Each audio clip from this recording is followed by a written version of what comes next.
A continuación, conectémonos.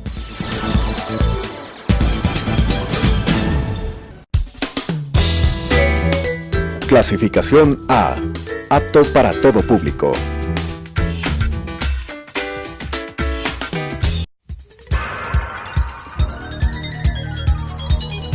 Las opiniones vertidas en este espacio por la producción y dirección del programa son de exclusiva responsabilidad de sus autores y de quienes intervienen en ellos.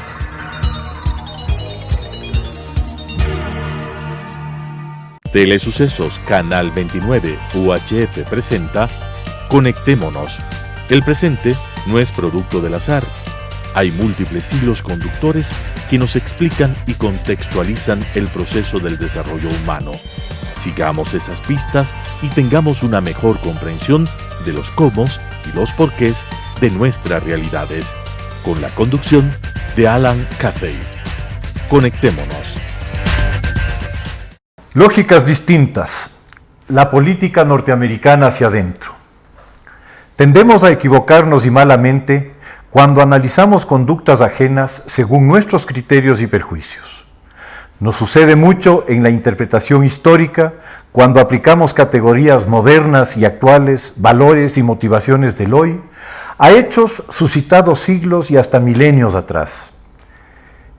El penoso lapsus del señor López Obrador exigiendo disculpas al Reino de España por haber conquistado y arrasado Tenochtitlán en 521 es un evidente ejemplo de lo dicho.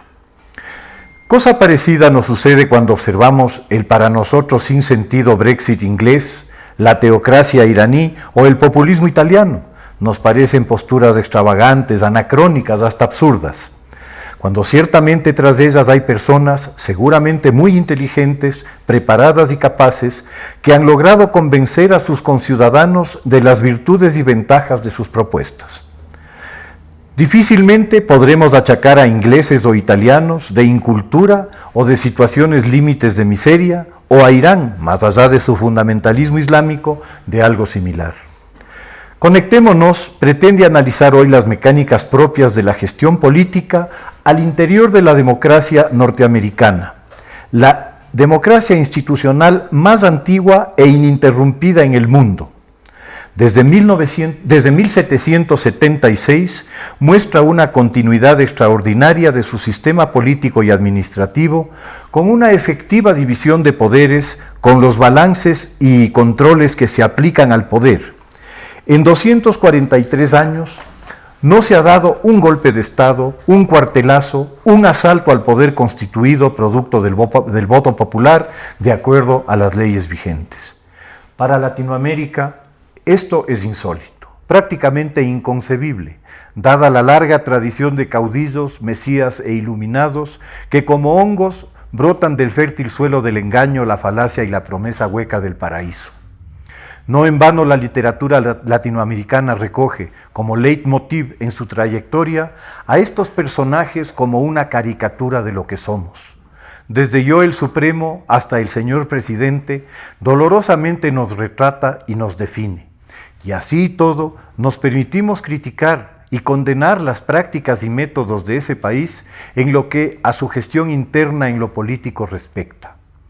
Con el licenciado Raúl Andrade, ex concejal, ex legislador, actualmente radicado en Estados Unidos, conversaremos sobre la situación política de Estados Unidos de cara a las próximas elecciones de noviembre de 2020 y la postulación para su reelección del presidente Trump.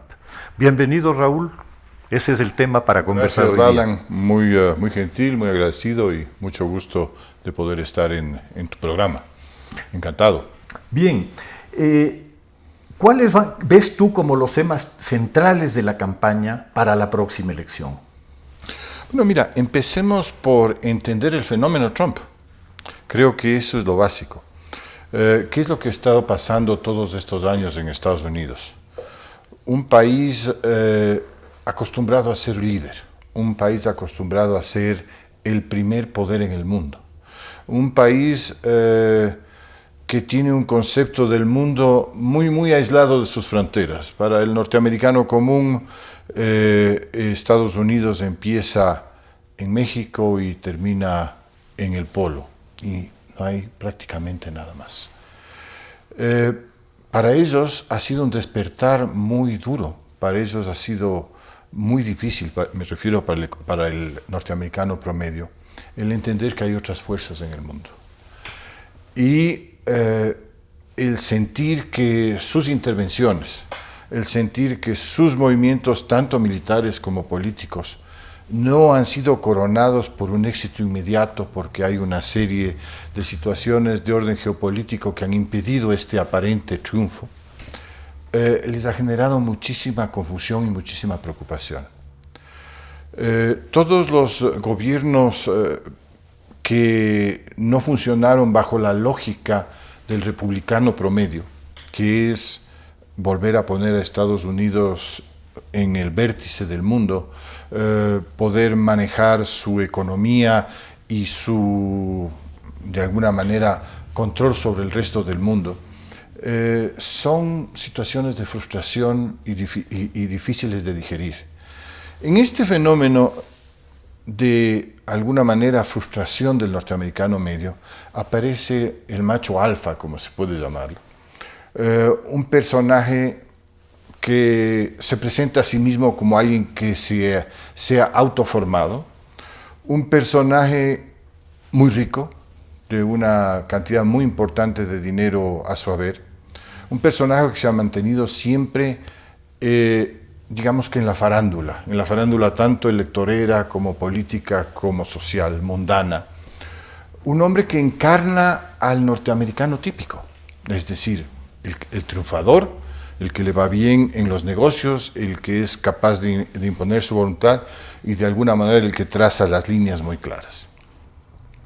Bajo esa premisa, en un país que es mucho más socialista de lo que ellos quisieran aceptar y mucho más republicano de lo que se plantea en términos de manejo económico, en términos de ideas, aparece este personaje. Y este personaje rompe los esquemas, llega a la presidencia de la República y en el primero y segundo año de estadía resulta que cambia drásticamente la situación y le da al norteamericano el discurso que quiere escuchar.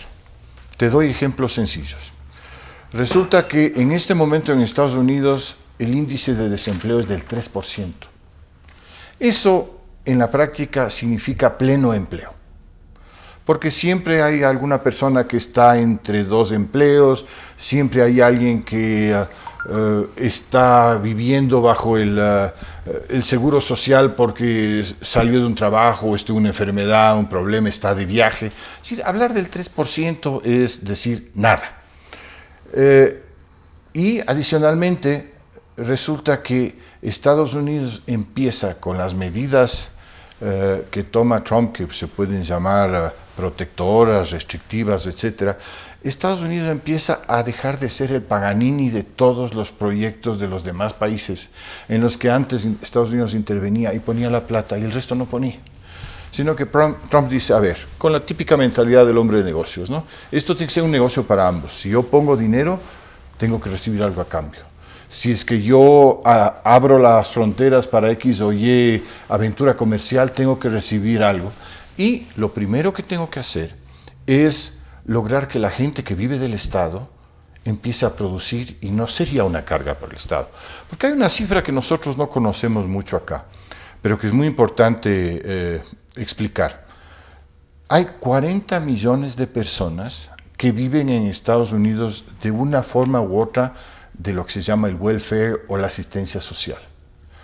Personas que por motivos de su nacimiento, por motivos de su salud, por motivos de desempleo, por motivo de falta de interés, por cualquier motivo, pero resulta que son 40 millones de personas. Y si hacemos la extrapolación de lo que significan 40 millones de personas, estamos hablando de un país de mediano tamaño, un país importante, que está sostenido por los 300, hablo en cifras gruesas, que sí trabajan y que sí aportan en términos de impuestos, etc. Entonces, la posición de Trump y la posición que el norteamericano medio ha comprendido es no podemos permitir que siga llegando gente a drenar nuestra economía. Porque esos 40 millones, hablemos de no sé, pues hablemos de $2.000 anuales por persona y multipliquemos por 40 millones y estamos hablando de $8.000 millones anuales que se van del presupuesto para solucionar la vida de las personas. Es muchísimo dinero. $8.000 millones podrían servir para muchísimas otras cosas desde ese ámbito. Y entonces lo que ha planteado Trump y ha sido escuchado y entendido por el país entero es esta necesidad de cambiar la orientación de la migración. Que las personas que vengan a Estados Unidos son personas preparadas, personas que puedan aportar al país y que no vengan a medrar al país, personas que no vayan allá a buscar su paraíso, sino que ayuden a formar el paraíso de su país.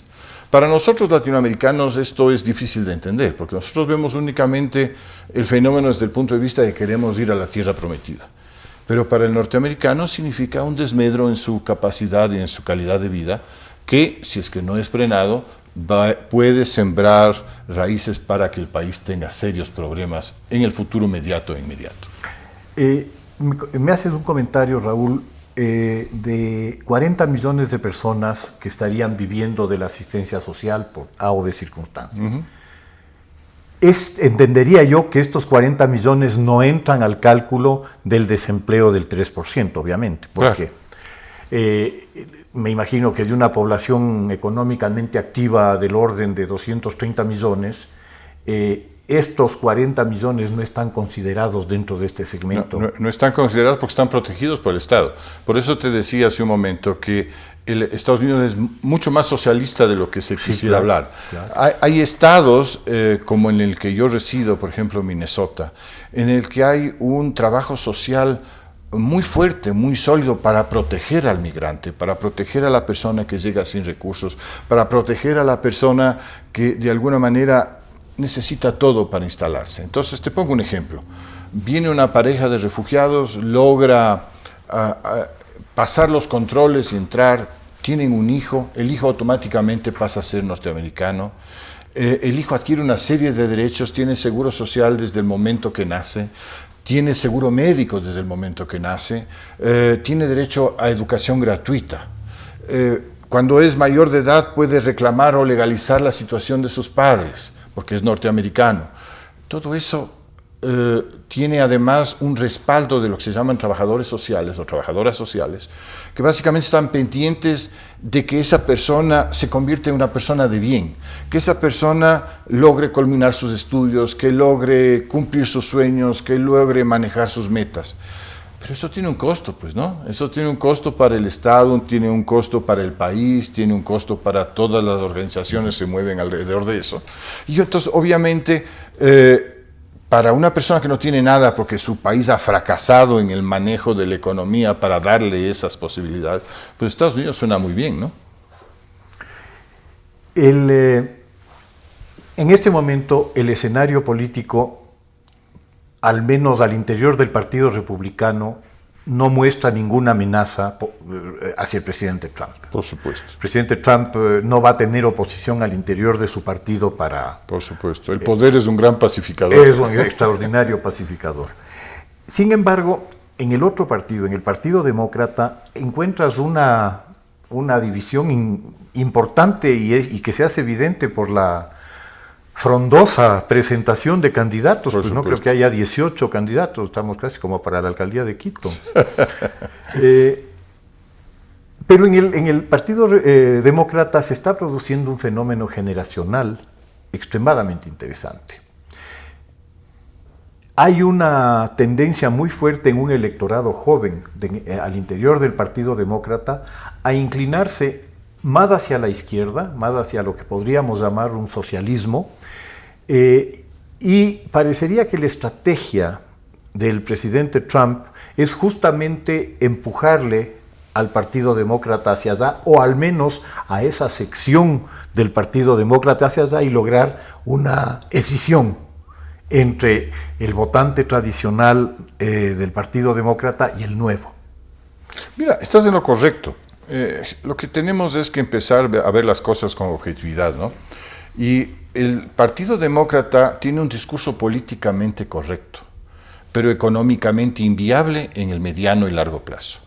Y ese es el motivo principal para su contradicción interna, porque todos los miembros del Partido Demócrata viven, lucran, se divierten y crecen económicamente al amparo de este concepto que defienden de puertas para afuera.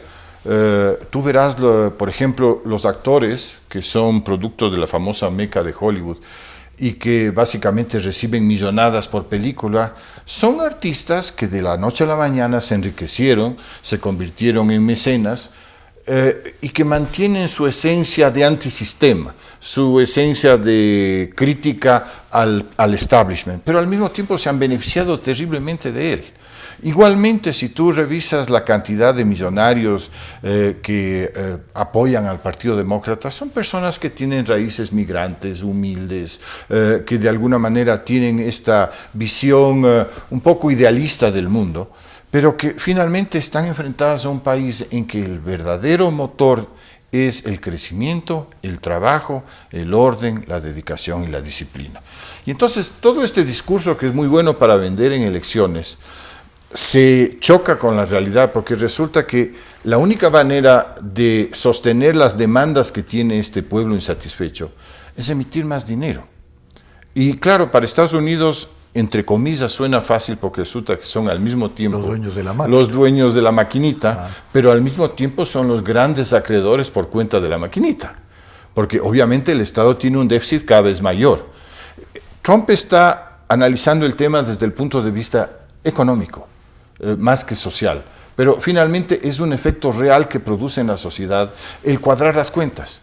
Si tú tienes unas cuentas absolutamente desperdigadas y negativas, como lo vemos nosotros en nuestro país con toda tristeza, resulta que el resultado final es que tenemos un Estado obeso y finalmente un pueblo pobre. Entonces ahí se están de alguna manera enfrentando dos tendencias muy claras, muy definidas. Es muy bonito hablar de izquierda, Alan, es muy comprensible, es muy valioso, la igualdad, el derecho, la libertad, todos esos son valores magníficos y fundamentales, pero dentro de un esquema real, no dentro de un esquema utópico. Sí, bueno, además no es que sean argumentos de la izquierda, pues. Por supuesto, pero los están manejando como argumentos de la izquierda, a eso me refiero. O sea, me refiero a que tú puedes vender todo y apropiarte. Creo que la izquierda tiene este maravilloso don de que como hablan y escriben mucho más que la derecha, tienen esta cleptomanía de los conceptos y de las palabras y se van apropiando de lo que eso implica. Pero la verdad es que efectivamente son valores absolutamente fuera de ideologías y son valores absolutamente de orden práctico, pero que tienen que, como digo, tener un respaldo y una respuesta real. Raúl, la gestión del presidente Trump en estos años que ha ejercido la presidencia de los Estados Unidos ha sido una presidencia conflictiva, ha sido una presidencia dura, de mucho enfrentamiento, de mucha exposición de parte del presidente hacia medios, que en cierta forma nos hace acuerdo de otros personajes que podríamos mencionar, pero que no vale la pena y no viene al caso. Sin embargo, lo que sí resulta importante es tratar de entender cómo ha afectado eso, si lo ha hecho, a la institucionalidad dentro de los Estados Unidos. A ver, digamos que en Estados Unidos, como en muchas otras partes del mundo, los medios están alineados más hacia un perfil socialista izquierdista que hacia un perfil demócrata o republicano, para utilizar mejor el término. Ellos son más demócratas. Pero resulta que lo que está pasando en este momento en Estados Unidos es que Trump se ha parado y les ha dado una serie de motivos por los cuales él no está de acuerdo con el discurso. Eso evidentemente ha generado controversia. No dudo que Trump ha cometido errores, y muchos, por inexperiencia, porque básicamente nadie nace siendo presidente y sabiendo todo lo que hay que hacer. Pero creo que ha puesto la pica en Flandes en muchos temas también. Y de alguna manera ha logrado atraer la atención del norteamericano medio hacia una serie de cosas que pasan desapercibidas, porque como digo, esta gran caja es capaz de solucionarlo todo sin mucho problema. Pues imprimamos unos milloncejos más, empujemos a la economía, pero las crisis están ahí, están latentes. El sistema económico y el sistema sociopolítico es un sistema que está constantemente en movimiento, al que hay que manejarle y monitorearle con cuidado. Y Trump ha enfrentado el tema como un hombre de negocios. Como te decía hace un momento, él es un tipo que se ha sentado a decir, a ver, señores, ¿yo qué gano con esto? ¿Y qué gana mi país con este otro? ¿Y por qué tenemos que hacerlo de esta manera y no podemos hacerlo de la otra? ¿Y por qué tenemos que manejar el tema bajo una óptica y no podemos enfrentar esta otra? Entonces, esto, te voy a decir, para el norteamericano medio, le resulta casi que intrascendente. Pero lo que sí le resulta muy importante es que si mañana quiere cambiarse de trabajo, lo puede hacer. Que si mañana quiere empezar un trabajo, hay 20 posibilidades de lograrlo. Que si mañana quiere emprender una aventura comercial o empresarial, lo puede hacer sin tapujos y sin problema. Que si el día de mañana piensa que su país no es el correcto, pues puede cambiar su rumbo y no pasa nada. Entonces, realmente la libertad que existe en Estados Unidos en este momento para escoger el destino o para ver qué es lo que se puede hacer con él, es, creo, el argumento más importante. Que haya esta discusión que te estoy planteando entre criterios, los vamos a denominar demócratas, y criterios republicanos, es absolutamente valiosa porque permite entender qué es lo que está sucediendo, cuál es el caldo de cultivo que está moviéndose dentro de ese país. Como te digo, al norteamericano medio le interesa tener el dinero para pagar sus cuentas, para vivir bien, para disfrutar. Tienen un país inmenso con muchísimas posibilidades, pero por supuesto hay algo que está ahí generándose, y creo que Trump ha tomado, reitero, desde el punto de vista económico, el toro por los cuernos. Yo te preguntaba sobre el tema institucional en el sentido de que las bases de la democracia, como se la planteó en su momento hace 250 años,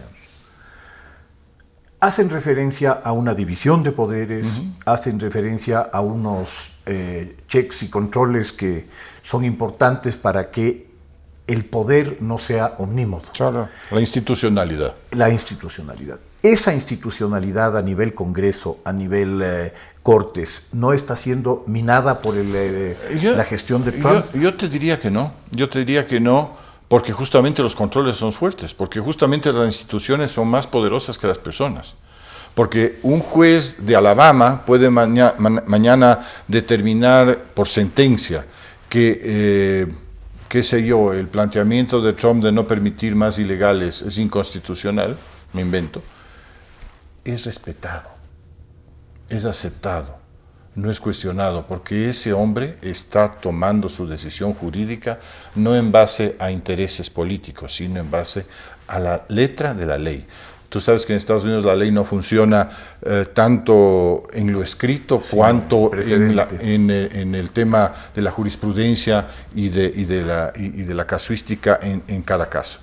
Entonces, por supuesto, hay enfrentamientos, por supuesto habrá jueces venales, por supuesto habrá consejeros o senadores o congresistas, porque no te olvides que allá hay 2 cámaras, lo cual es maravilloso. Siempre dicen que las 2 cámaras tienen que concebirse como una taza de café, ¿no? Tiene que haber un plato abajo para que el calor del café se enfríe en la taza, en el plato, y básicamente baje la temperatura.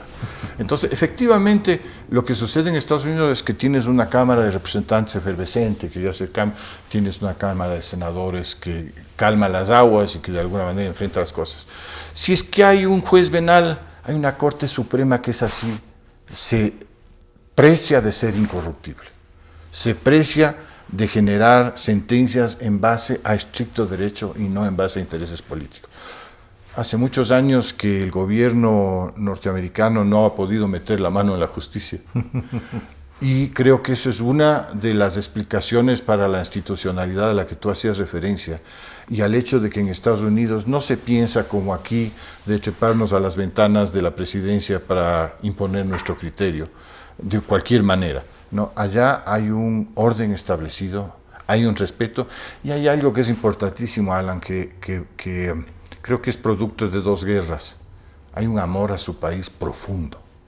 Hay un respeto a la institución y a lo que es su país profundo. No hay ni el desprecio, ni la antipatía, ni el rechazo que lamentablemente muchos países cargan y cargamos por la falta de institucionalidad y respeto a nuestros valores. Sí, te agradezco muchísimo, Raúl. Ha sido muy esclarecedora tu presentación y tu exposición. Y yo quisiera terminar haciendo una reflexión final.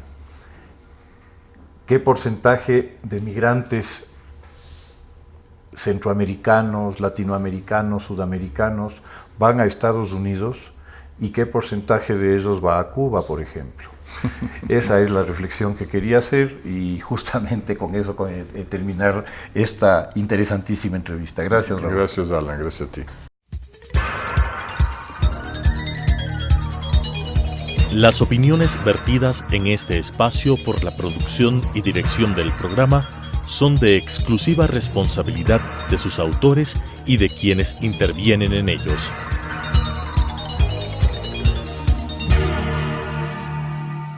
Telesucesos Canal 29 UHF presentó Conectémonos. El presente no es producto del azar. Hay múltiples hilos conductores que nos explican y contextualizan el proceso del desarrollo humano. Sigamos esas pistas y tengamos una mejor comprensión de los cómo y los porqués de nuestras realidades, con la conducción de Alan Cathay. Conectémonos.